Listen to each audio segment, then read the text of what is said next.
저는 우리 동네 뒷골목에서 간판도 없는 작은 국수집을 하고 있습니다.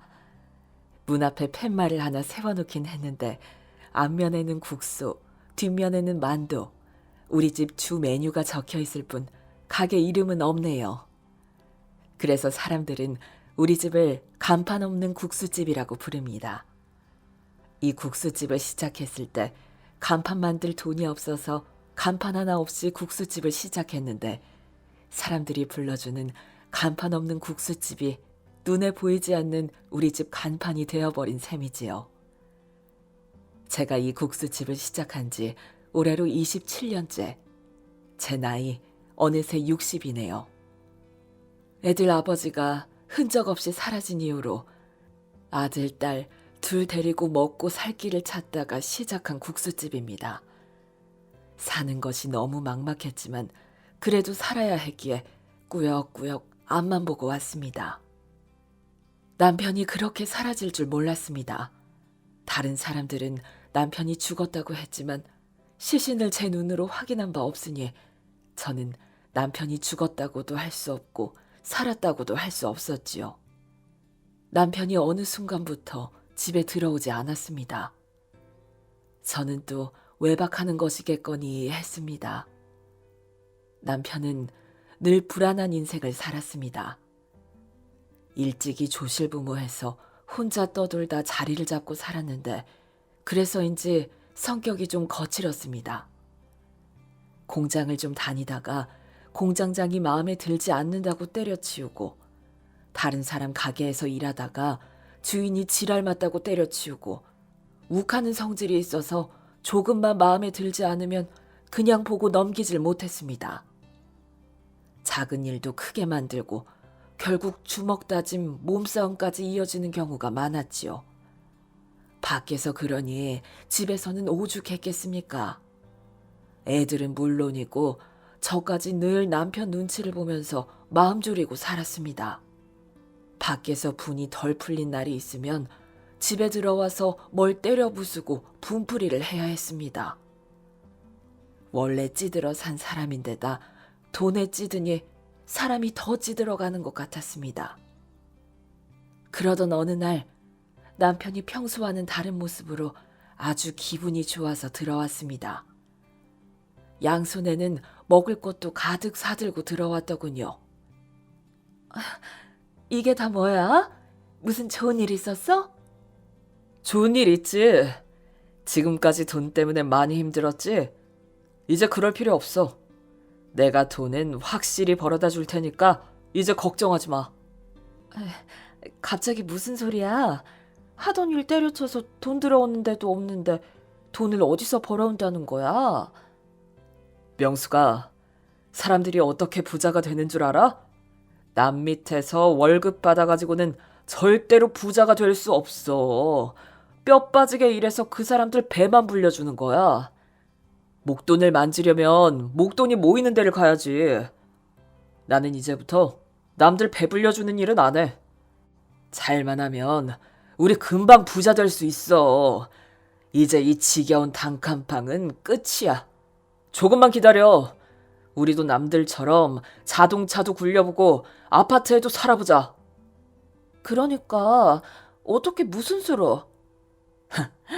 뭐 네가 그렇게까지 자세히는 알 필요 없고 내가 벌어다 주는 돈으로 너는 애나 잘 키워.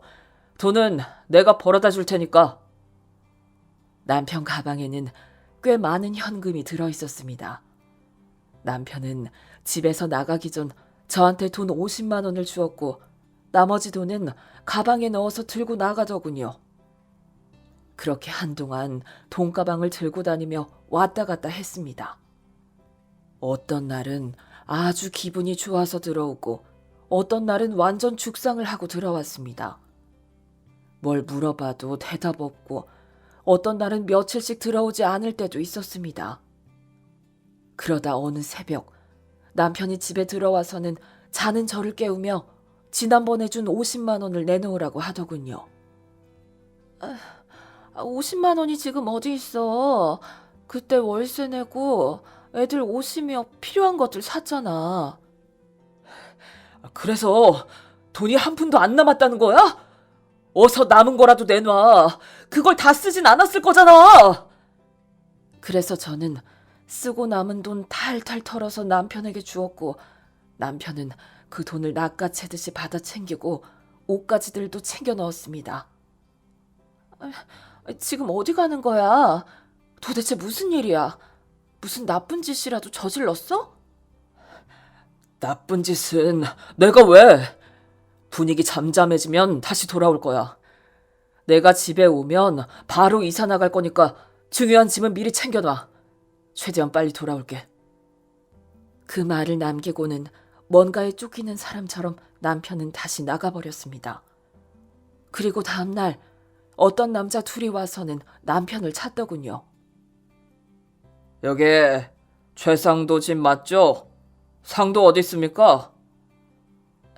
남편 여기 없는데 나가서 안 들어왔어요. 언제요? 언제 들어왔어요? 어제 새벽에 잠깐 왔다가 그 뒤로 소식 없어요. 어제 새벽? 아, 이 새끼 어디로 튄 거야? 이 새끼 무조건 잡아. 혹시 최상도 보면 무조건 이쪽으로 연락하세요. 연락 안 하면 쥐도 새도 모르게 세상 뜨는 수 있어. 무슨 일입니까? 남편이 무슨 잘못이라도 했어요? 이 새끼가 우리 형님 돈을 들고 튀었어. 빌빌거리는 인간 구제해주는 셈치고 돈 받아오는 일을 시켜놨더니 그 돈을 들고 튀어? 상도 오면 무조건 연락하세요. 내 손에 잡히면 죽어. 도대체 무슨 짓을 한 건지, 왜 남의 돈을 들고 도망을 친 건지 가슴이 꽉 막히는 것 같았습니다. 그렇게 남편이 나가고 난 후 그 남자들이 몇 번이고 집에 다시 찾아왔고, 남편은 집에 오기는커녕 코빼기도 비치지 않았습니다.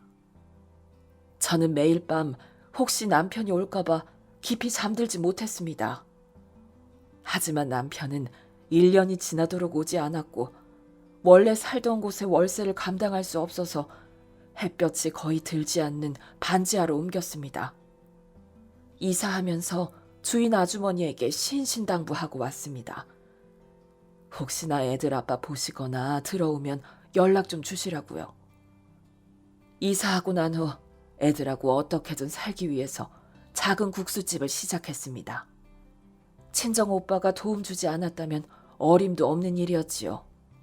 그렇게 우리는 입에 풀칠이라도 하며 살 수 있었지만, 남편은 10년이 지나도 20년이 지나도 기별이 없었습니다. 살면서 늘 남편이 마음에 걸렸습니다.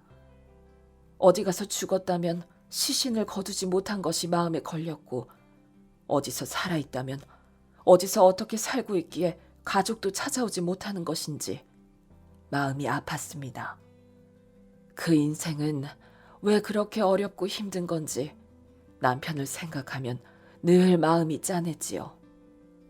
그렇게 저는 남편을 기다리고 기다리다 사라진 지 15년 만에 사망신고를 하게 되었습니다. 더 이상 기다려도 소용없다 싶더라고요. 죽었겠거니, 그래서 찾아오지도 못하는 것이겠거니 생각했습니다. 객사에서 시신도 거두지 못한 사람은 천도제를 지내줘야 저승에서라도 편히 지낼 수 있다고 누가 그러더군요. 살아서는 힘들었지만 죽어서는 편히 지내라고 천도제까지 지내줬습니다. 그러고 나니 제 마음이 조금은 편해지더라고요. 남편 때문에 늘 마음이 편치는 않았지만 우리는 우리대로 열심히 살아야 했습니다. 우리 동네에는 젊은 사람보다 나이 든 사람이 많이 살고, 잘 사는 사람보다 어렵게 사는 사람이 대부분이었지요. 그래서 물가는 올라도 국수값은 올리지 못하겠대요. 없이 사는 사람들에게 1, 2천 원이 아쉽다는 걸 제가 누구보다 잘 알고 있었으니까요. 그래도 우리 가게에 오는 손님들 배고프게 나가면 안 된다 싶어 양은 넉넉하게 주고 국수값은 다른 데보다 저렴하다 보니 싸고 맛있고 양 많은 집이라고 어느새 입소문이 난 모양이었습니다. 간판도 없는 국수집이 동네 숨은 맛집이라고 잡지에 소개되었고 그 후로 잡지를 보고 찾아오는 젊은 손님들이 많아졌습니다. 덕분에 돈벌이가 예전보다는 훨씬 나아졌지요. 그러던 어느 날 밤 10시쯤 가게를 정리하고 들어가려고 하는데 한 노인이 들어오더군요. 행색이 초라한 여자였습니다. 국수 드시러 오셨어요? 오늘 장사를 마쳤는데 어쩌지요? 미안한데 그게 아니라 혹시 음식 남은 게 있으면 좀 얻어갈 수 있을까 해서요.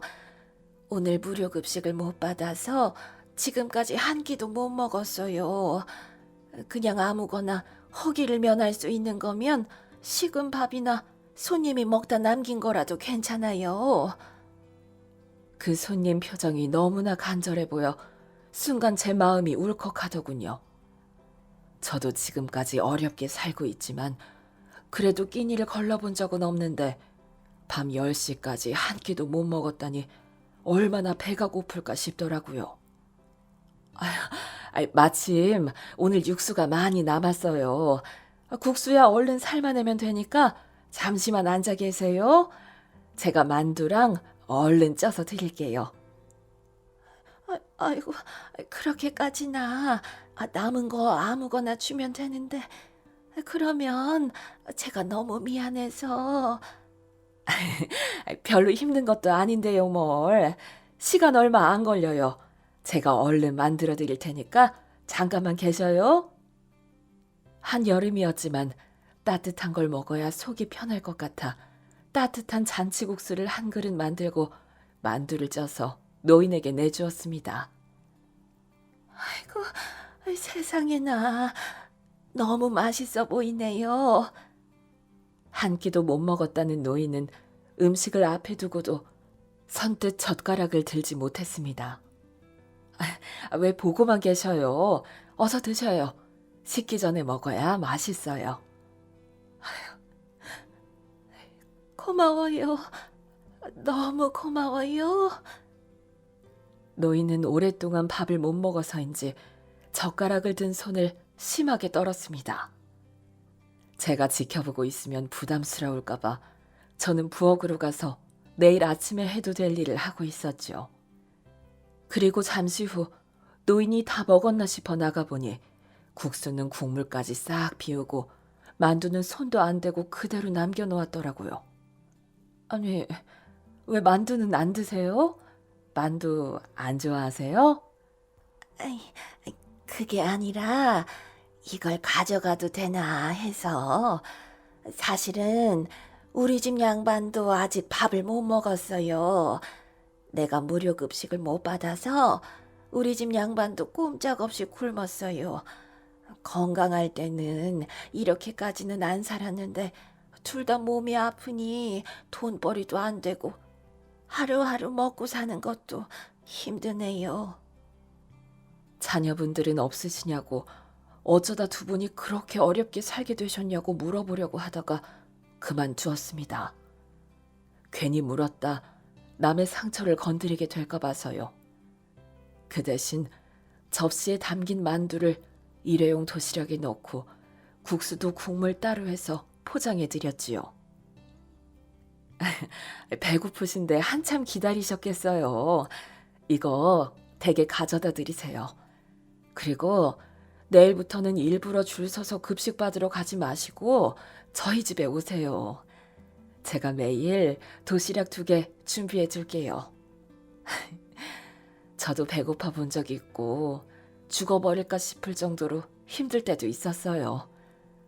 살아보니 내가 못나서 그런 것도 아니고 제가 잘못해서 그런 것도 아니더라고요.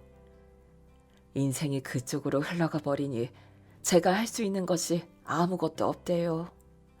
아주머니도 마찬가지 아니겠습니까? 제가 도시락 드린다고 미안하다 생각도 마시고 패 끼친다 생각도 마세요. 언젠가 아주머니가 누군가에게 베풀었던 것을 이렇게 돌려받는다 생각하시면 됩니다. 세상에, 고맙습니다. 정말 고맙습니다.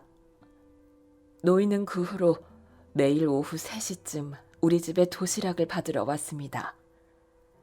이렇게 늦게까지 점심을 안 드시면 배고프지 않으시냐고 조금 일찍 받으러 오셔도 된다고 했더니 남의 장사집에 추레한 노인이 아침부터 와도 패가 되고 바쁜 점심시간에 오는 것도 패가 된다고 그러시더라고요.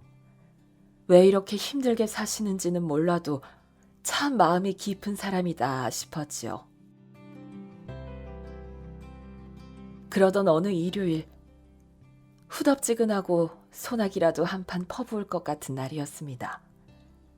노인이 도시락을 가지러 올 때가 지났는데 4시가 되도록 도시락을 가지러 오지 않았습니다. 왜 아직도 안 오지?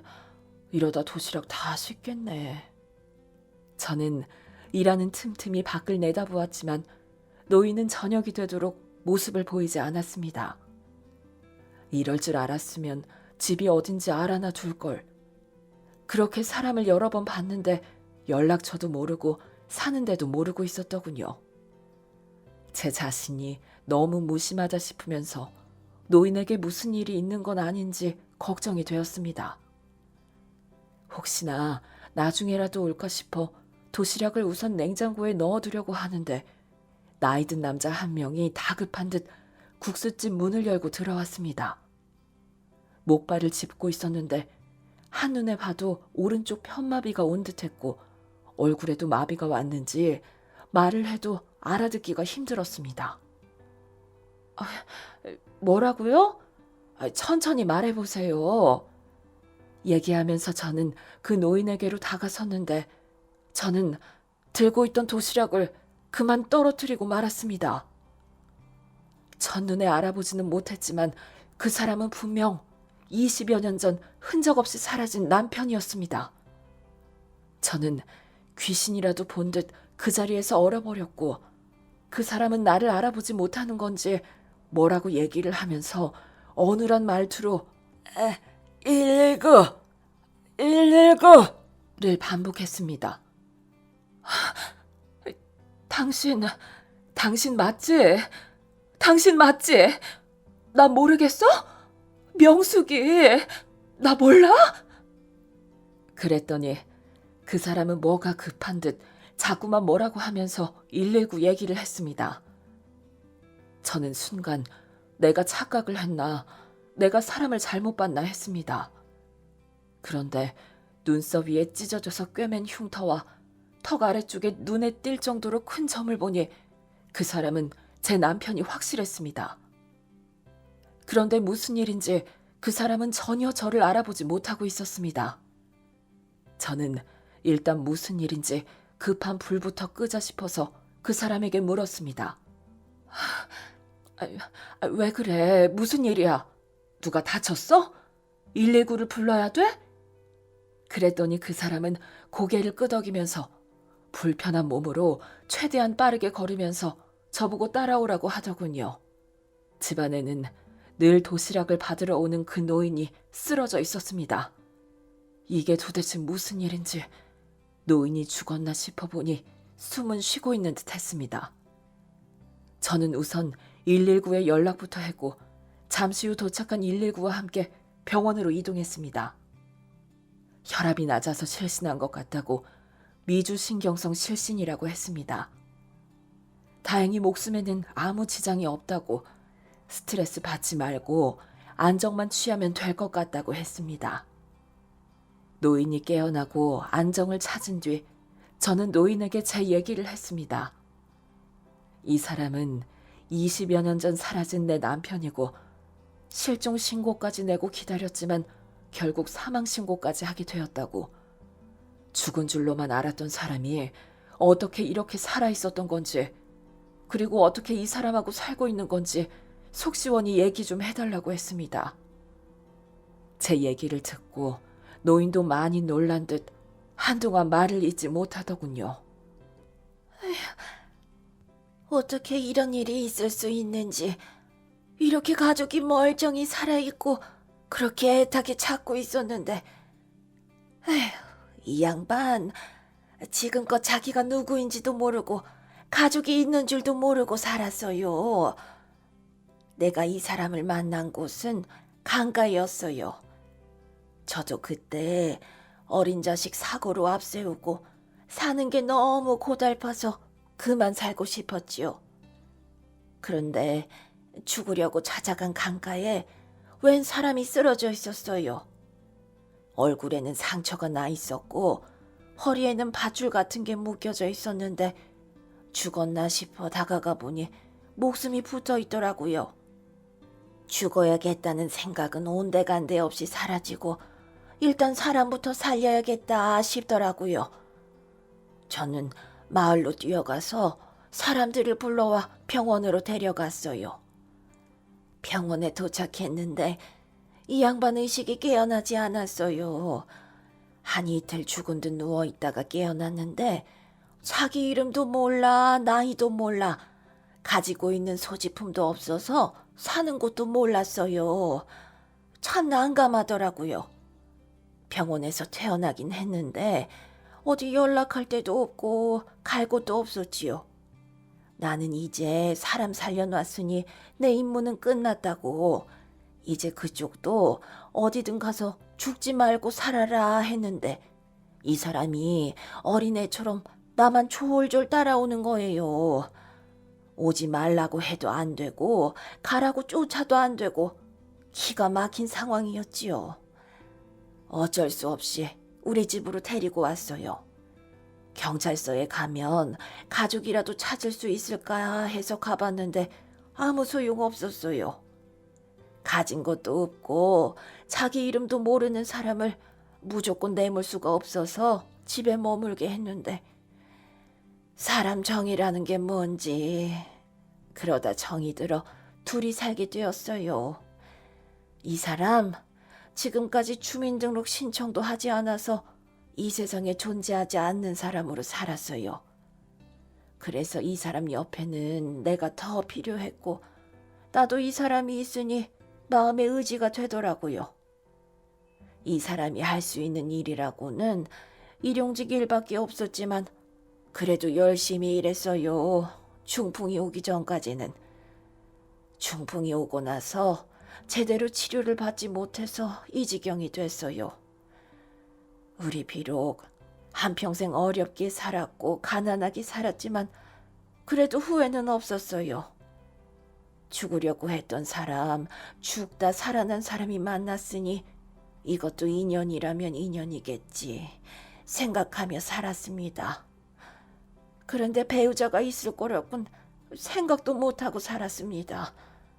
일부러 만나려고 한 건 아닌데, 에휴, 어찌되었건 참 미안한 일입니다.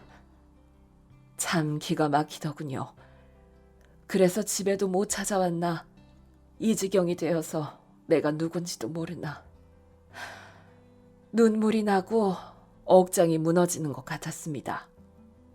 그래도 이렇게라도 살아있으니 다행이라면 다행이었지요. 생사를 몰라서 사망신고를 하기는 했지만 늘 이 사람이 여기 탁 걸려 있었습니다. 그런데 덕분에 이 사람을 이렇게 만나게 되고 생사도 확인하게 되었네요. 어떻게 그 사람이 그런 몰골로 강가에 누워 있었는지는 모르겠지만 아마도 빚쟁이들에게 쫓기다 그런 게 아닌가 싶습니다. 무슨 일을 했는지, 큰 돈을 만질 수 있다고 하다가 어느 날 갑자기 사라져 버렸으니까요. 이 사람 사망 신고한 이후 저는 이 사람의 법적인 배우자도 아니고 살아온 정을 생각해도 저보다는 아주머니가 우선인 것 같습니다. 제가 다른 건 별로 해드릴 게 없고 하루 밥 세 끼는 책임질 수 있습니다. 언제든지 우리 가게 오셔서 식사하고 가시고 먹는 것만이라도 편하게 드셨으면 좋겠네요. 우리는 한동안 이런저런 얘기들을 나누었고 가만히 옆에서 듣고만 있던 그 사람은 어눌한 말투로 고맙고 미안하다고 하더군요. 사람의 인생은 한 치 앞도 모른다고 하더니 그 말이 정답이네요. 한평생을 기다린 사람이 저 지경이 되었을 줄, 그리고 내 근처에 살고 있을 줄 누가 상상이나 했겠습니까? 지금껏 살아오면서 연락도 없는 남편이 너무나 원망스럽고 미웠습니다. 가슴에는 피멍이 드는 듯 했죠. 그래도 이렇게나마 생사 확인할 수 있게 된 것에 감사한 일이다 생각하고 살아가고 있습니다. 남편은 지금도 제가 누군지 전혀 저를 알아보지 못하고 아이들도 전혀 기억하지 못합니다. 그래도 가끔 그 노인과 함께 우리 집에 와서 밥도 먹고 가고 국수집 아주머니 고맙다고 어눌한 말투로 인사도 하네요. 한때는 남편이었던 사람이 지금은 그저 알고 지내는 이웃이 되어버렸지만 이것도 인연이라면 인연이니 서로 도우면서 두루두루 함께 살아가 보렵니다.